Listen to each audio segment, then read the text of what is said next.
last level or the basic level is the link layer. Link layer is the wired or unwired connection between the devices. Network layer provide the unique name or IP address to every device for communication. Then for transport layer is for maintain the to maintain the traffic. Also it also error control.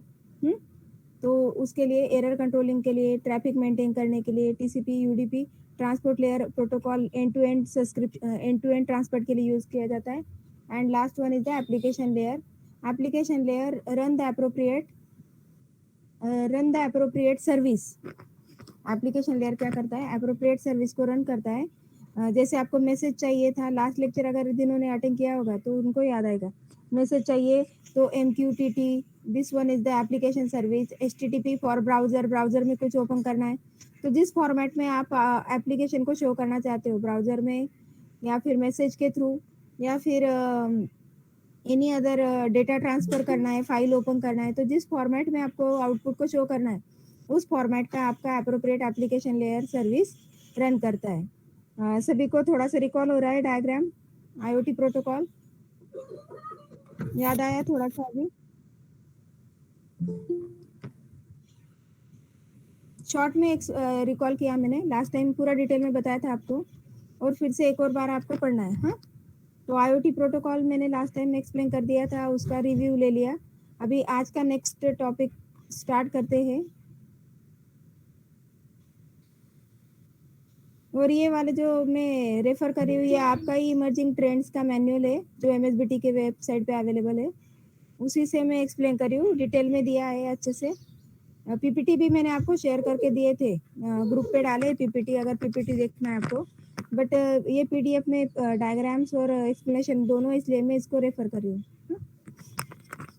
Now today we are discussing about the logical design of IoT. Logical design of an IoT system refers to an abstract representation of the entities and processes without going into the low level specific. अभी देखो low level में low level higher level ये operating system में already हमने complete किया था. अभी low level operating system का डायग्राम अगर आपको याद है तो लास्ट लेवल पे यहाँ पे थे हमारे सारे hardwares. All of you remember the diagram of operating system? याद आ रहा है डायग्राम? लास्ट लेवल पे हार्डवेयर थे. उसके बाद नेक्स्ट लेवल पे हमारे क्या थे? इंटरफेसिंग. इंटरफेस कौन था? OS. हार्डवेयर के बाद यहाँ पे OS था. देन यहाँ पे API थे. API मतलब सर्विसेज. और लास्ट लेवल पे यूजर्स थे जो एप्लीकेशंस रन कर रहे हैं. और ऑपरेटिंग सिस्टम क्या करता है? There is a management for every, like as a file management, directory management, process management. तो ये सारे डिफरेंट मैनेजमेंट थे, तो इसमें भी अलग अलग मैनेजमेंट है. और आपको ऑपरेटिंग सिस्टम के अगर कंपोनेंट्स रिमेंबर है आप लोगों को, कंपोनेंट्स ऑफ ऑपरेटिंग सिस्टम बताए थे मैंने आपको.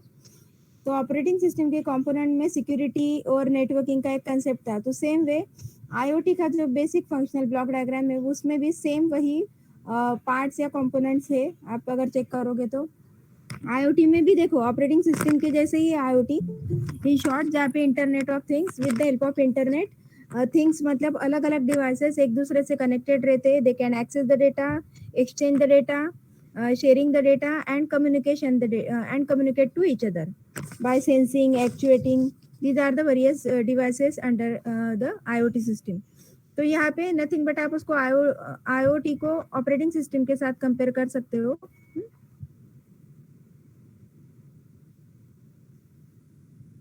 तो उसको आप कंपेयर कर सकते हो. अभी IoT का जो फंक्शनल ब्लॉक डायग्राम है वो इस तरह से देखो. Same in the last level all the devices IoT devices are present. IoT मतलब जहाँ पे एक दूसरे से इंटरनेट से कनेक्टेड है. हर डिवाइसेस को एक यूनिक IP एड्रेस है. और ये वर्चुअल भी डिवाइसेस हो सकते हैं या फिर फिजिकल ऑब्जेक्ट भी हो सकते हैं. These are the devices. After that there is a communication between the devices. Devices एक दूसरे को कंट्रोल करते हैं, कम्युनिकेट करते हैं. तो उसका एक एग्जांपल हम बार बार जो डिस्कस कर रहे हैं कि कॉफी मशीन का एक एग्जांपल बताया था मैंने आपको. कार का बताया था कि अगर किसी पर्सन को घर पे जाने से पहले उसका AC ऑन करना है 10 मिनट पहले, तो by locating the distance from the car से लेके घर तक का जो डिस्टेंस है उसको लोकेट करना बाय जीपीएस ट्रैकर, और जीपीएस ट्रैकर से 10 मिनट के डिस्टेंस पे जब आएगा तो ऑटोमेटिकली एसी को ऑन करना है। तो ये जीपीएस ट्रैकर मतलब कार और एसी इन दोनों के बीच में जो कम्युनिकेशन हो रहा है वाया द मैसेज पासिंग और अलार्म और बाय एनी कमांड या रिक्वेस्ट के थ्रू वो कम्युनिकेशन होता है। देन अप्रोप्रिएट सर्विस ऑन होता है जिस डिवाइस के लिए, और वो एप्लीकेशन रन होता है, और इन सभी को मैनेज करना पड़ता है। मैनेजमेंट में आपको जो है वो management end to end management भी होता है। एंड टू एंड मैनेजमेंट में जो भी devices without human intervention run हो रहे, तो इनका मैनेजमेंट क्या होता है, एक दूसरे से वो कनेक्टेड रहते हैं, कम्युनिकेशन करते हैं, और उनका जो नोटिफिकेशन है वो यूजर के मोबाइल पे या फिर घर पे जो मॉनिटर सिस्टम है उस पे उसके नोटिफिकेशंस आते रहते हैं मैनेजमेंट के थ्रू। और सिक्योरिटी मतलब ये डेटा लीक ना हो, मतलब बाहर से अपने डेटा को कोई हैक ना कर सके या फिर अपना डेटा बाहर ना जा सके, इसलिए अप्रोप्रिएट सिक्योरिटी सिस्टम वहाँ पे होना चाहिए।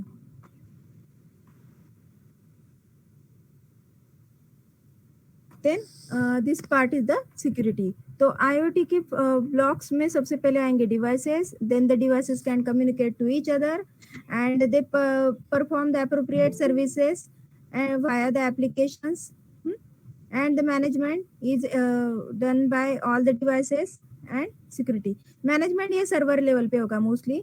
डिवाइसेस क्या करते हैं, एक दूसरे से कम्युनिकेशन जो करते हैं वाया नेटवर्क के थ्रू करते हैं, और इन सभी को जो मैनेज करता है वो सर्वर है। तो management is done by the server. An IoT system comprises of number of functional blocks that provide the system capability for identification, sensing, actuation, communication and management। तो ये important parts है। अभी देखो device, an IoT system comprises of device that provide sensing, actuation, monitoring and control function। Communication, the communication block handle the communication for the devices। An IoT system uses various types of IoT services for device monitoring, device control services, data publishing, and another. Okay, management. Management functional block provide various functions to govern the IoT system. Security functional block secure the IoT system by providing functions such as authentication, authorization, message, and application. IoT application provide an interface that the user can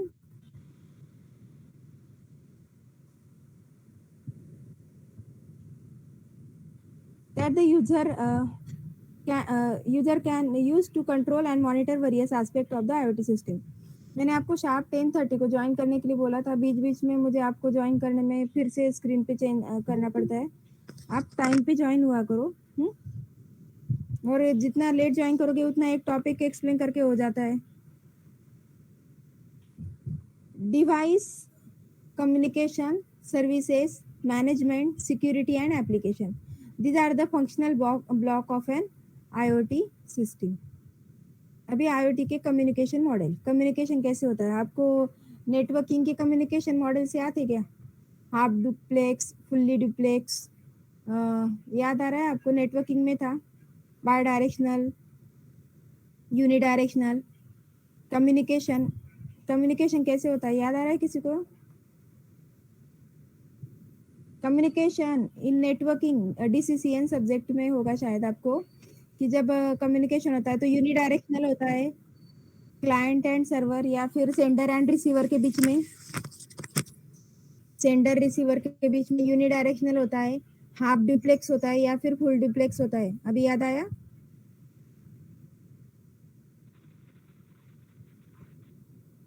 message क्या करो fast, याद आ रहा है क्या? Sender और receiver के बीच में यूनिडायरेक्शन मतलब एक ही टाइम पे एक ही सेंड कर सकता है, उसको यूनिडायरेक्शन कहते हैं। बाय डायरेक्शन का मतलब है बोथ साइड डेटा सेंड कर सकते हैं। हाफ डुप्लेक्स का मतलब है हाफ एक टाइम पे एक सेंड करेगा, दूसरा वेट करेगा, दूसरा सेंड करेगा, तीसरा फर्स्ट वाला वेट करेगा, तो उसको half duplex, full duplex and unidirectional ये कम्युनिकेशन थे। तो वैसे ही अभी आपने देखा कि आईओटी में जो डिवाइसेस है वो एक दूसरे से कम्युनिकेशन करते हैं, लेकिन कम्युनिकेशन करने के लिए उनके बीच भी एक कम्युनिकेशंस मॉडल है। तो कम्युनिकेशन मॉडल में सबसे पहले आता है request and response. Request and response is a communication model in which the client send the request to the server and server respond to the request. जैसे मैंने आपको बताया था कि एक सर्वर होता है और क्लाइंट मतलब जो IoT डिवाइसेस है, जो यूजर्स उसको यूज करे वो. तो यहाँ पे क्या करेंगे, सबसे पहले रिक्वेस्ट रिस्पॉन्स में जो क्लाइंट की रिक्वेस्ट है वो रिक्वेस्ट सेंड करेगा सर्वर को. सर्वर क्या करेगा, उस रिक्वेस्ट को रिसीव करने के बाद क्लाइंट साइड उसको प्रोसेस करेगा, उस रिक्वेस्ट को प्रोसेस करेगा, उसको फेच करेगा, उस रिसोर्सेस को प्रिपेयर करेगा. रिसोर्सेस ऑलरेडी यहाँ पे नंबर ऑफ रिसोर्सेस होते हैं, जैसे आपको पता है ना, क्लाउड कंप्यूटिंग वाला कंसेप्ट आपको पता है. अगर आप नेटवर्किंग में है तो जैसे वो सारे रिसोर्सेस फ्री है या नहीं है, एपीआई सॉफ्टवेयर रिसोर्सेस होते हैं, कुछ हार्डवेयर रिसोर्सेस होते हैं, तो वो सारे रिसोर्सेस फ्री है या नहीं वो चेक करेगा और फिर उस रिस्पॉन्स देखेगा, उस रिसोर्सेस से उसको गैदर करेगा, फेच करेगा, प्रोसेस करेगा and lastly the response is send back to the client. यहाँ पे भी आपको कुछ हार्डवेयर और सॉफ्टवेयर रिसोर्सेस लगेंगे. When the server receive a request, it decide how to respond, fetch the data. अभी देखो रिसोर्सेस में जैसे आपने देखा कि कार है, उसका distance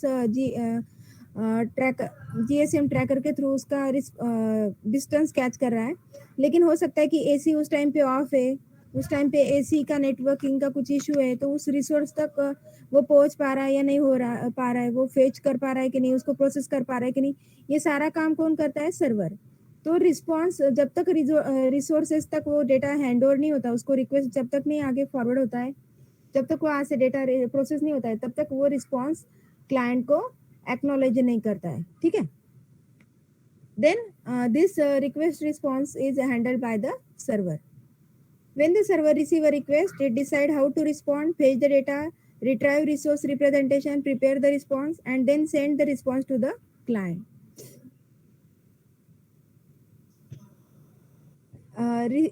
Request response model is a stateless communication model. Each request response pair is independent of other. Stateless का मतलब क्या, एक्टिविटी डायग्राम अगर आपने देखा होगा, एक्टिविटी डायग्राम में जैसे सॉफ्टवेयर इंजीनियरिंग में है ना, यूएमएल डायग्राम में वगैरह, तो वहाँ पे जो एक्टिविटी वो स्टेट्स रहते हैं. स्टेट्स जैसे आपको स्टेट्स का एक एग्जांपल बताती हूँ मैं. प्रोसेस मैनेजमेंट के 5 स्टेट थे, न्यू, रेडी, रनिंग, वेटिंग. तो हर बार वो फर्स्ट स्टेट से नेक्स्ट स्टेट में जाता है. तो यहाँ पे ऐसी जरूरी नहीं है कि फर्स्ट के बाद सेकंड, सेकंड के बाद थर्ड होगा. जैसे भी पेयर ऑफ पहले रिक्वेस्ट आएगा तो उसका रिस्पॉन्स रहेगा.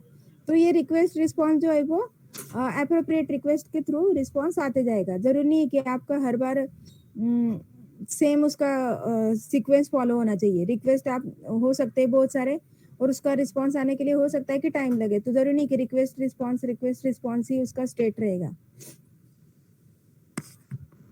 Then publish and subscribe. Publish and subscribe is a communication model that involve publisher, broker and consumer. जैसे मैंने आपको बताया था कि कुछ लोग IoT डिवाइसेस में IoT सिस्टम प्रोवाइड करने के लिए कुछ पब्लिशर होते हैं, कुछ ब्रोकर्स जो हमारे घर तक उसको प्रोवाइड करते हैं, और कंज्यूमर्स मतलब एक्चुअल यूजर्स. तो पब्लिशर का मतलब क्या है कि जैसे इसका एग्जांपल अगर आपको लेना है तो जैसे आपके हर एक के अलग अलग सिम कार्ड है, मोबाइल नंबर से अलग अलग है, तो हम क्या करें, वी आर द कंज्यूमर्स और उसका पब्लिशर अलग है, और हमने क्या किया, उसकी सर्विस को सब्सक्राइब किया है. जो पब्लिशर हमें वाया द ब्रोकर्स के थ्रू हमारे घर तक वो सर्विस प्रोवाइड कर रहा है. तो सेम वे IoT सिस्टम में भी कुछ कंज्यूमर्स होते हैं, पब्लिशर और ब्रोकर्स होते हैं. तो यहाँ पे पब्लिश एंड सब्सक्राइब, यहाँ पे publish and subscribe is a communication model. और आपको पता है जितना नेट आपने सब्सक्राइब किया उतने देर तक वो चलता है. तो ये क्या करे, आप सब्सक्राइब करते हो और उसके बाद सर्वर उसको अप्रोप्रिएट पब्लिश मतलब अप्रोप्रिएट रिस्पॉन्स देते जाता है.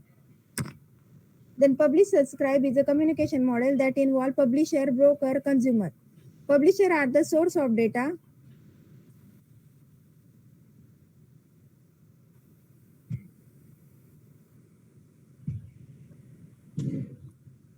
Publisher are the source of data. Publisher sends the data to the topic which are managed by the broker.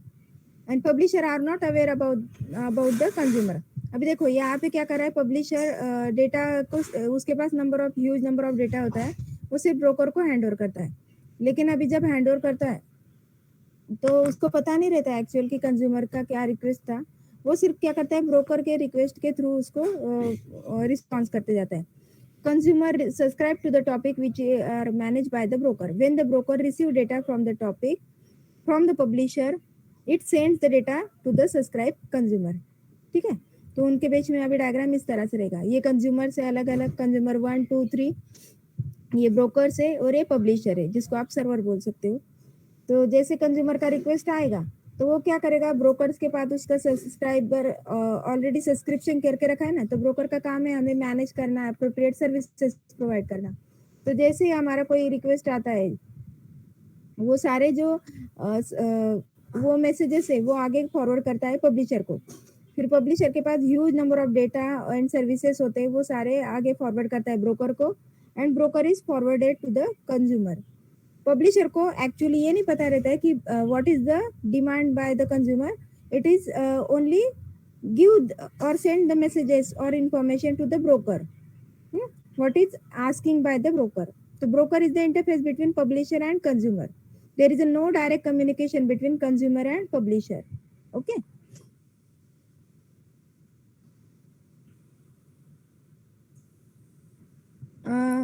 ये समझ में आया आपको? पब्लिश सब्सक्राइब कम्युनिकेशन मॉडल समझ में आ गया आप लोगों को? पहला रिक्वेस्ट रिस्पॉन्स था, दूसरा वाला पब्लिश और सब्सक्राइब था। दो मॉडल समझ में आए?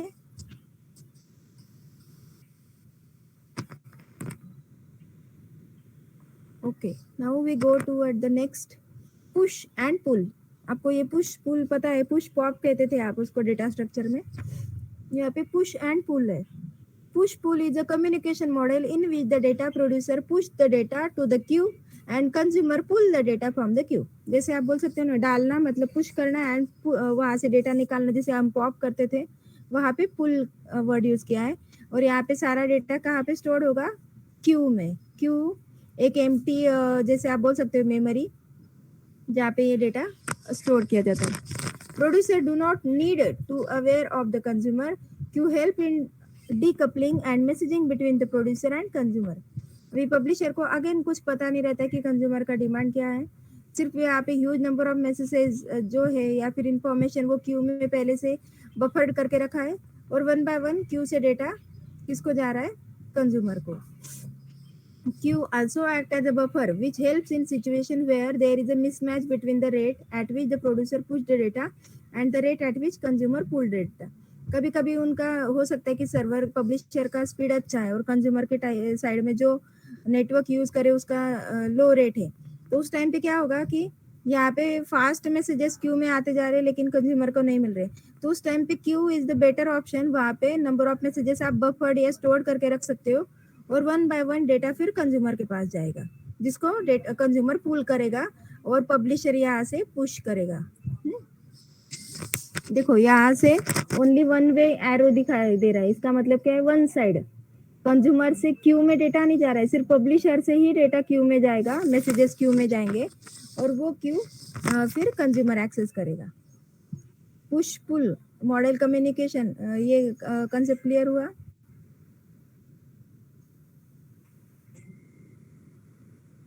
Yes sir.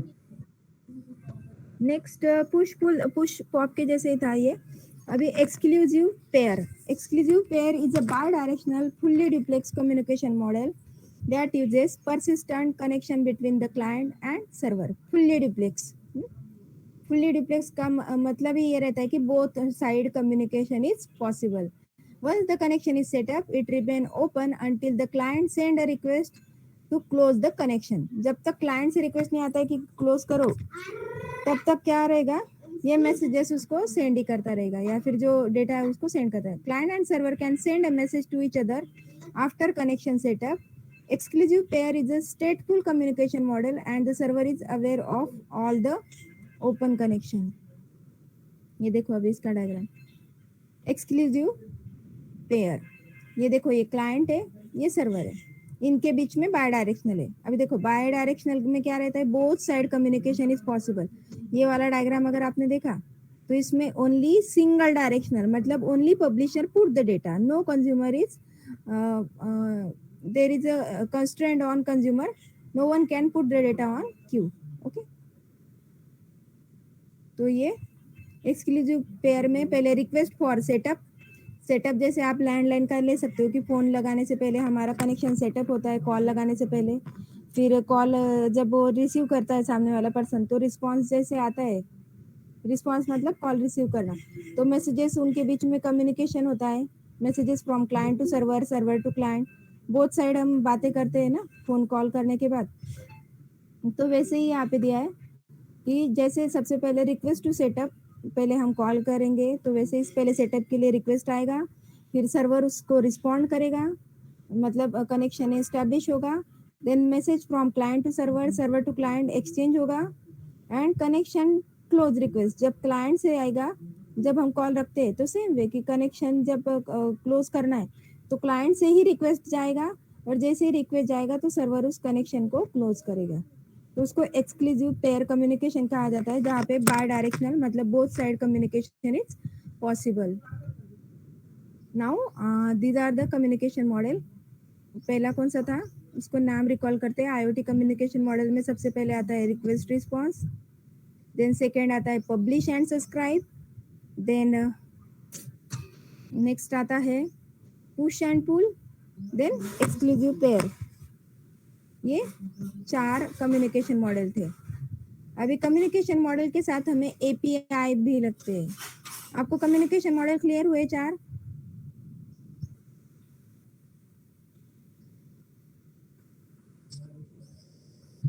जैसे कम्युनिकेशन करना है, for communication it also required application programming interface, API लगते हैं। जहाँ पे भी सर्विसेज आएंगे वहाँ पे एपीआई आएंगे। एप्लीकेशन लेयर है, इसके आईओटी के डायग्राम में देखा होगा आपने, आईओटी प्रोटोकॉल के डायग्राम, और जहाँ जहाँ एप्लीकेशन लेयर होता है वहाँ वहाँ एपीआई होते हैं। एपीआई का मतलब क्या है, एप्लीकेशन लेयर पे जब आप एप्लीकेशन ओपन करोगे तो उसको ओपन करने के लिए जो आपको अप्रोप्रिएट इंटरफेस चाहिए उसे कहते हैं एपीआई। विदाउट एपीआई कोई भी एप्लीकेशन या सर्विस रन नहीं होता है। तो यहाँ पे जो एप्लीकेशन एपीआई मतलब एपीआई जो यूज किया जाता है वो है REST। REST का मतलब है representational state transfer. It is a architecture style for distributed hypermedia system. It is a set of architecture principle by which you can design web services and web API. अभी ये वाले जो है ना REST, ये आर्किटेक्चर मतलब यहाँ पे अपने जितने जितने डिवाइसेस आप ऐड करोगे उन सभी के क्या बोलते हैं सर्विसेज या वेब एपीआई आप यहाँ पे ऐड कर सकते हो। आर्किटेक्चर है मतलब आप ऐड कर सकते हो। जैसे ओएस में ऐड करते हैं ना नए नए फीचर्स, वैसे यहाँ पे आप नए नए एपीआईज ऐड कर सकते हो।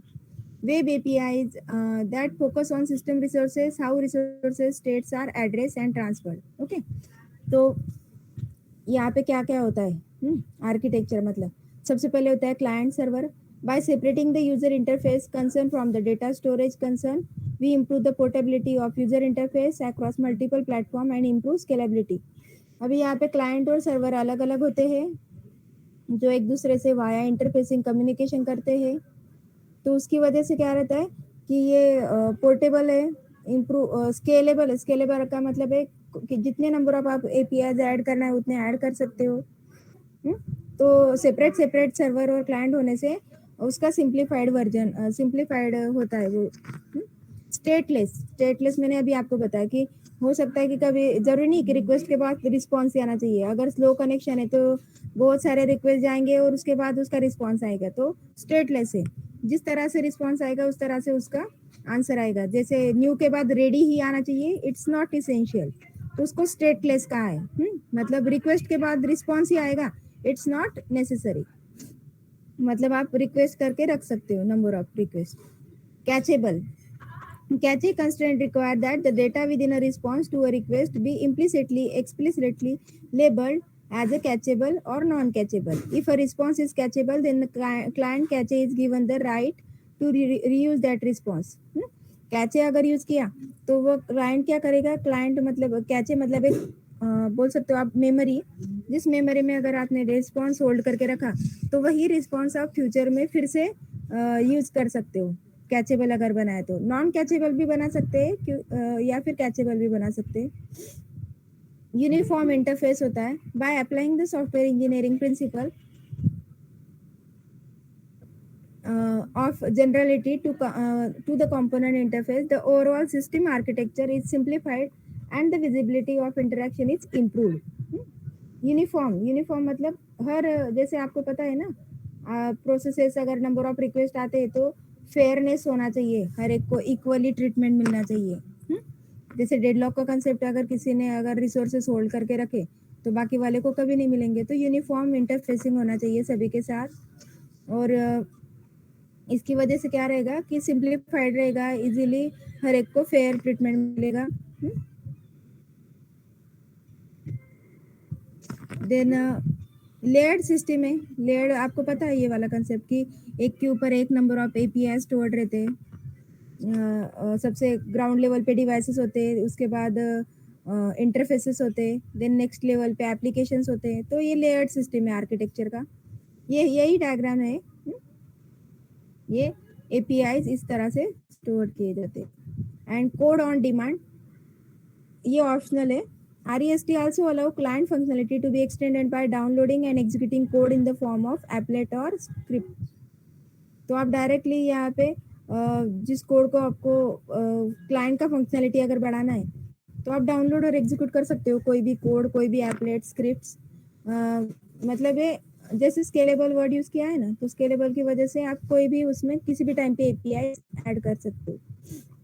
HTTP हाइपरटेक्स्ट प्रोटोकॉल के क्लाइंट, जैसे आपको कोई वेब ब्राउजर ओपन करना है तो वेब ब्राउजर ओपन करने के लिए उसके रिलेटेड पैकेट्स, देन वो सारे पैकेट्स हम कहाँ से गैदर करते हैं, बाय द सर्वर।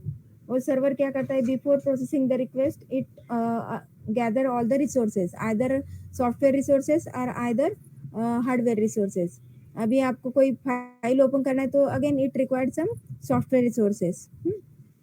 तो यहाँ पे get, put, post and delete, these are the services. आप हो सकता है कि अगर आपको गेट करना है, ओपन करना है तो गेट करोगे, पुट करोगे, पोस्ट करना है या फिर किसी वेबसाइट को बंद करना है, डिलीट करोगे।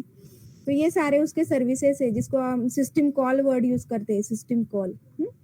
और ये सर्वर उसको अप्रोप्रिएट क्लाइंट के रिक्वेस्ट को पैकेट्स के थ्रू प्रोवाइड करते जाता है।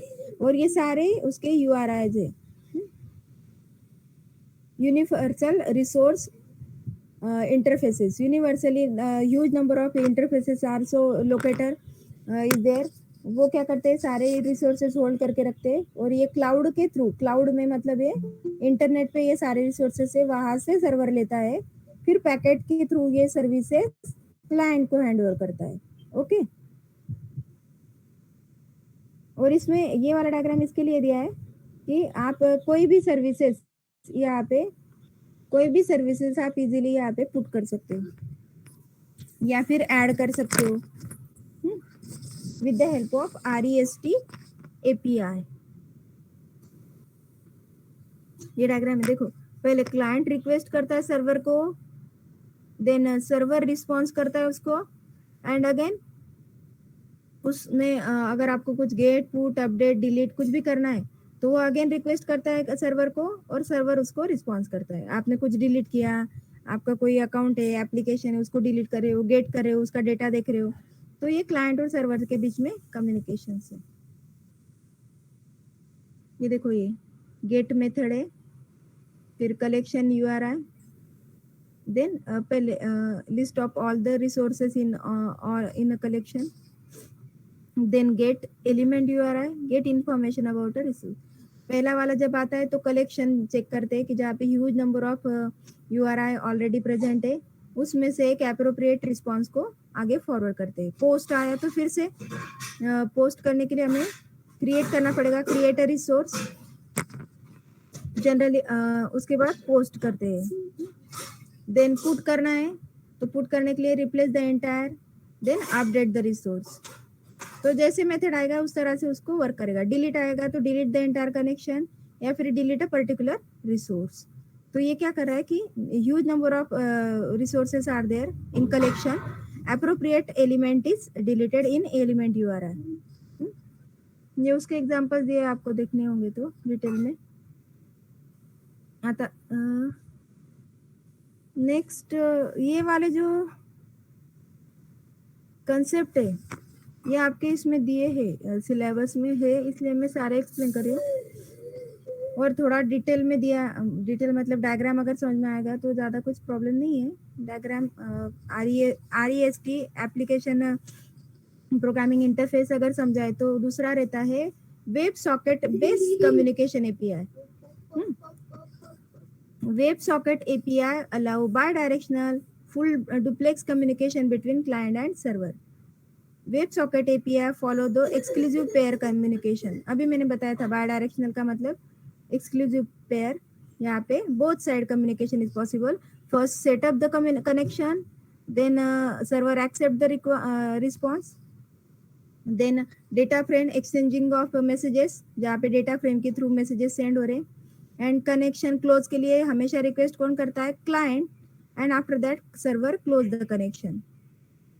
तो ये वेब सॉकेट बेस्ड API है। तो सॉकेट ये वाले API मतलब आप क्या कर सकते हो कि अपने डिमांड के हिसाब से अलग अलग APIs डाल के, जैसे ऑपरेटिंग सिस्टम में नए नए फीचर्स ऐड होते हैं ना, वैसे IoT में भी आप अलग अलग API डाल के अपडेट कर सकते हो और उसको यूज कर सकते हो। तो request response API such as REST is a request response, मतलब वहाँ पे यूनिडायरेक्शनल है, जब रिक्वेस्ट आएगा तब रिस्पॉन्स आएगा। लेकिन वेब सॉकेट API ये फुल डुप्लेक्स है। Web socket communication begins with connection setup request sent by client to the server. This request is sent over HTTP and the server interpret it an upgrade request. If the server support WebSocket protocol, the server respond to the WebSocket handshake response. ये diagram जो explain किया वही यहाँ पे नीचे लिखा है। अभी मैंने आपको कम्युनिकेशन APIs एक्सप्लेन किए, REST and web socket. Both communication model clear हो गए आपके, APIs क्लियर हो गए।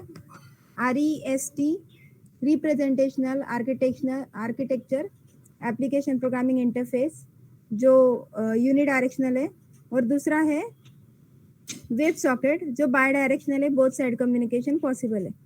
तो ये दोनों क्या है, API है जो IoT के लिए यूज किए जाते हैं। दोनों API आपको क्लियर हो गए कंसेप्ट। जिनको कम्युनिकेशन मॉडल समझ में आए होंगे ना, उनको API भी समझ में आएंगे।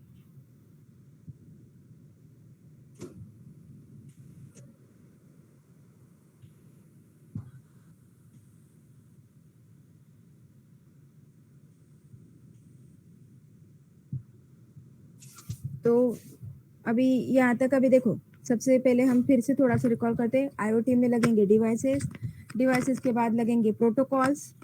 नेटवर्क के बीच में एक डिवाइसेस को एक दूसरे से कम्युनिकेशन करना है तो प्रोटोकॉल लगते हैं। तो प्रोटोकॉल डिस्कस कर लिए हमने। IoT के network structure basic functional block explain कर दिया मैंने। उसके बाद IoT को लगेंगे API। तो दो टाइप के APIs है, REST and web socket based API। उसमें से आप कोई भी आप यूज कर सकते हो। और लास्ट वाला जो इम्पोर्टेंट पार्ट है कि IoT को अभी रन करने के लिए अलग अलग टेक्नोलॉजीज लगेंगे। अभी टेक्नोलॉजी मतलब नेटवर्क्स लगेंगे, क्लाउड कंप्यूटिंग है, बिग डेटा है, वायरलेस सेंसर नेटवर्क है। तो ये लेटेस्ट टेक्नोलॉजी है जो IoT के ऊपर हम रन कर सकते हैं। अभी वन बाय वन देखते हैं। प्रीवियस वाले सारे टॉपिक क्लियर हो गए क्या? किसी को अगर कोई टॉपिक रिकॉल करना है तो मुझे मैसेज करो, फिर मैं नेक्स्ट टॉपिक स्टार्ट करती हूँ।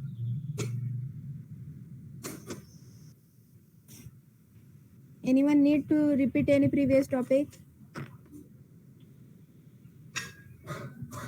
नेक्स्ट वाला देखना है फिर।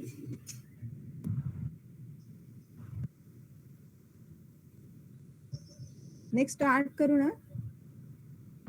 Yes ma'am. ठीक है। These are the IoT enabling technologies. IoT is enabled by several technology including wireless sensor network, cloud computing, big data analytics, embedded system, security protocol, architecture, communication protocol, mobile internet, semantic search engine, These are the various technology. Technology मतलब IoT में क्या क्या use किया जाता है. अभी WhatsApp में आप क्लाउड कंप्यूटिंग का टेक्नोलॉजी यूज करते हो ना. वहाँ पे मोबाइल इंटरनेट का भी कंसेप्ट आता है. सर्च इंजन गूगल में आप सर्च इंजन वाला टेक्नोलॉजी यूज करते हो. अपने मोबाइल में अगर आप देखोगे तो बहुत सारे टेक्नोलॉजी है. वहाँ पे व्हाट्सएप का टेक्नोलॉजी है. देन हम लोकेशंस ट्रैक करते हैं तो वो every time there is different types of technologies are there. Security भी है. हमारे मोबाइल को पासवर्ड रखते हैं, प्रोटोकॉल. तो there are huge number of technologies are there. They are embedded. There are huge number of technologies are there which are embedded into the IoT. तो क्या क्या हम एम्बेड कर सकते हैं, मतलब क्या क्या इंक्लूड कर सकते हैं. तो सबसे पहले दिया है, सारे नहीं एक्सप्लेन किए हैं लेकिन शॉर्ट में हम देखेंगे कि क्या क्या है इसमें. सबसे पहले आता है wireless sensor network. Wireless sensor network comprise of distributed devices with sensor which are used to monitor the environmental and physical condition. ये वायरलेस सेंसर नेटवर्क क्या करता है, जैसे आपको टेम्परेचर मॉनिटर करना है एसी के लिए, फिजिकल कंडीशन मॉनिटर करना है. तो ये वायरलेस विदाउट वायर हम सेंस कर सकते हैं. ये wireless sensor network consist of number of end nodes, routers and coordinator. End nodes have several sensor attached them. End nodes can also act as a router. Router are responsible for routing the data packet from end node to coordinator. Coordinator collect the data from all the nodes. Coordinator also act as a gateway that connect the wireless sensor network. अभी देखो wireless sensor network, sensors होते हैं अलग अलग. अभी अगर हम IoT use करेंगे तो हमें AC को ऑन ऑफ करना है तो उसके लिए हमें कौन सा वायरलेस सेंसर नेटवर्क लगेगा, वेदर मॉनिटरिंग सिस्टम लगेगा. या फिर आपको इंडोर एयर क्वालिटी, अभी बाहर वेदर अलग है लेकिन घर में एयर की क्वालिटी कैसे, उस हिसाब से एसी को एयर मॉनिटर करना पड़ेगा. सॉइल मॉइस्चर, जैसे आपने IoT एक सिस्टम है कि आपको बगीचे में अलग अलग पौधे लगाए, उनको वाटर देना है, उसके मॉइस्चर लेवल को चेक करने के बाद, तो उसको चेक करने के लिए आपको सॉइल मॉइस्चर मॉनिटरिंग सिस्टम लगेगा, सर्वाइलेंस सिस्टम लगेगा, स्मार्ट ग्रिड्स लगेंगे, स्ट्रक्चरल हेल्थ मॉनिटरिंग सिस्टम. तो ये क्या है, these are the various applications. और उन एप्लीकेशंस को आपको अलग अलग सेंसर्स लगते हैं. हेल्थ मॉनिटर करना है तो उसका सेंसर अलग है, जैसे ऑक्सीमीटर ऑक्सीजन लेवल को सेंस करता है. तो देन टेम्परेचर मेजरमेंट, अगर आप देखोगे तो बाहर जाते तो हमारे टेम्परेचर मेजर करते हैं, शॉप में या मॉल में जाते हैं तो ये वाला जो है शॉप में जब जाते हैं तो टेम्परेचर ये क्या कर रहा है, सेंस करना है. तो these are the various sensors. तो जिस टाइप का आपका IoT सिस्टम है उस टाइप का आप सेंसर अपने सिस्टम में डाल सकते हो. और ये सारे वायरलेस होते हैं, यहाँ पे कोई भी वायर्ड कनेक्शन नहीं होता है. Wireless, without any wire they can sense the data. Temperature sense करते हैं, वेदर सेंस करते हैं, एयर सेंस करता है, सॉइल मॉइस्चर, या फिर सिक्योरिटी गार्ड. सिक्योरिटी सिस्टम में हम अलग अलग जो सिक्योरिटी है वो सिक्योरिटी मेथड्स यूज करने के लिए हम सेंस कर सकते हैं. Zigbee is one of the most popular wireless technology used by Zigbee.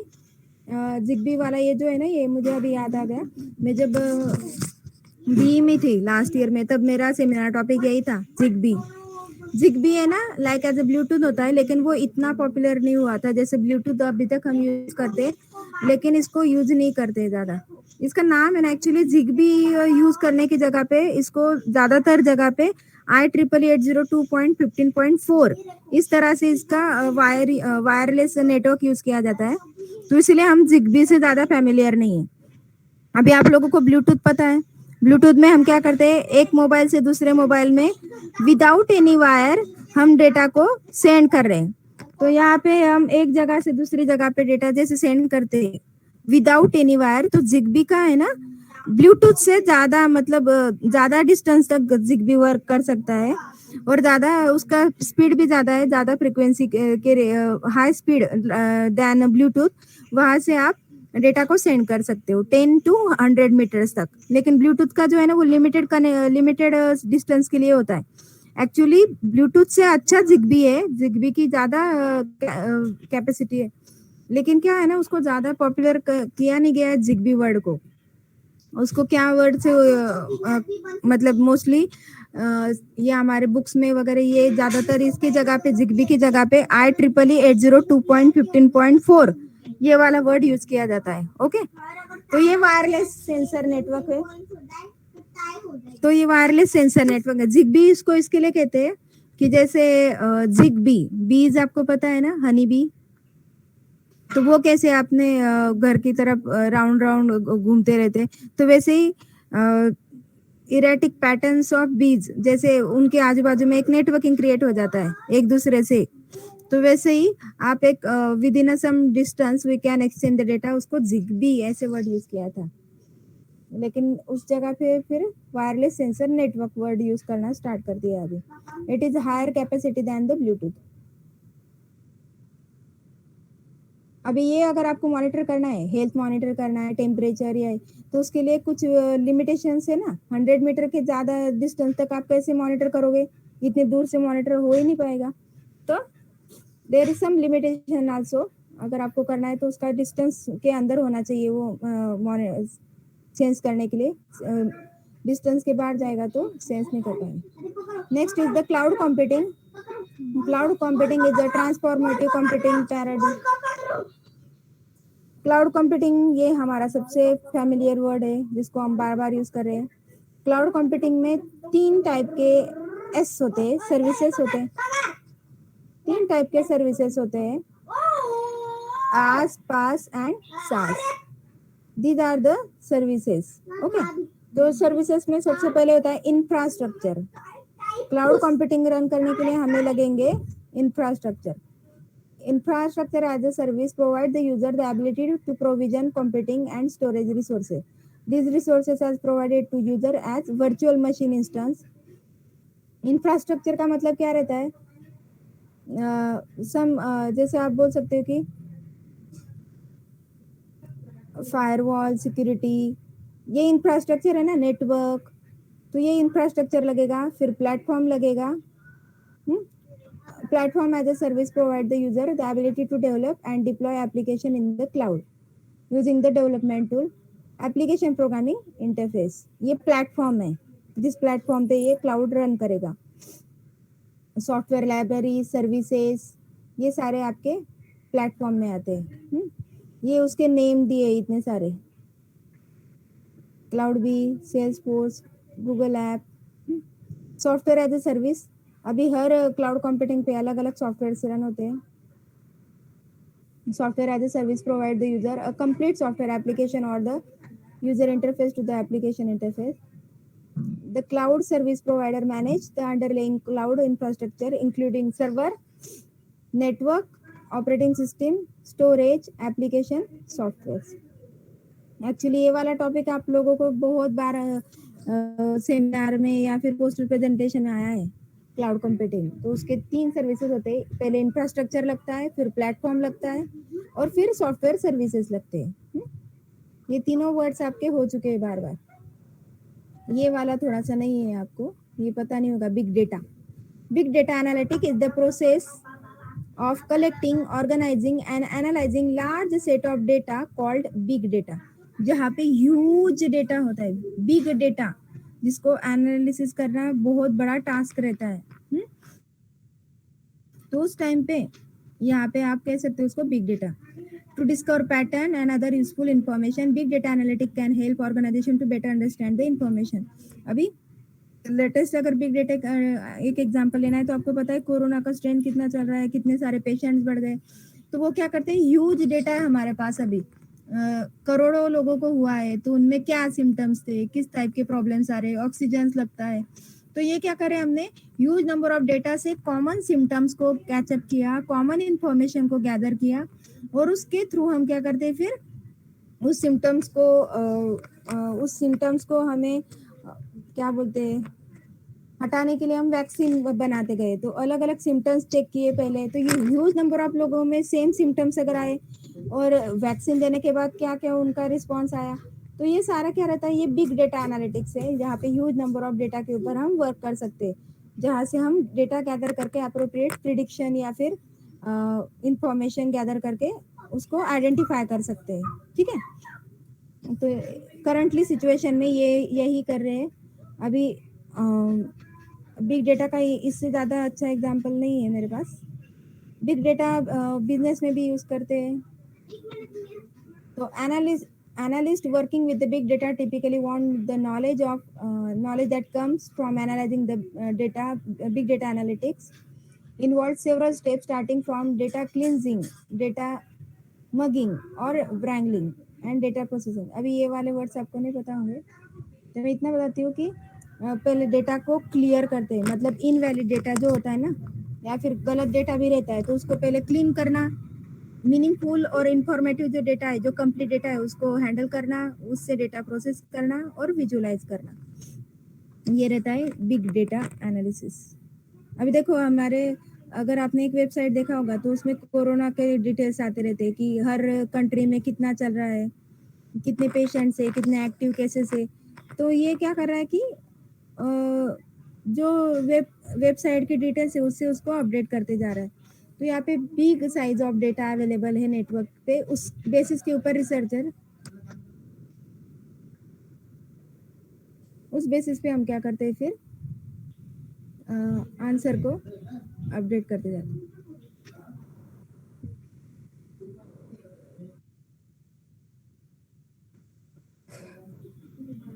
तो मेरा ऑलमोस्ट मैंने आज जो पढ़ाना था वो कंप्लीट कर लिया है। डिप्लॉयमेंट टेम्पलेट्स जो है डिप्लॉयमेंट लेवल 1 2 3 4 है। तो ये नेक्स्ट लेक्चर मतलब कल के लेक्चर में लूंगी। एंड एप्लीकेशन कल के लेक्चर में आई थिंक अपना सेकेंड चैप्टर खत्म हो जाएगा, then I will start the third chapter. Third chapter start करेंगे, ज़्यादा कुछ नहीं है, कल के लेक्चर में ये मैं सारा एक्सप्लेन कर दूंगी आपको। एक्चुअली मैंने गेस्ट लेक्चर के लिए भी एक बात की है सर से, रेडी है वो, अभी देखते हैं कब मैनेज होता है। ठीक है, ठीक है, अभी अटेंडेंस का मैसेज डालती हूँ मैं आपको।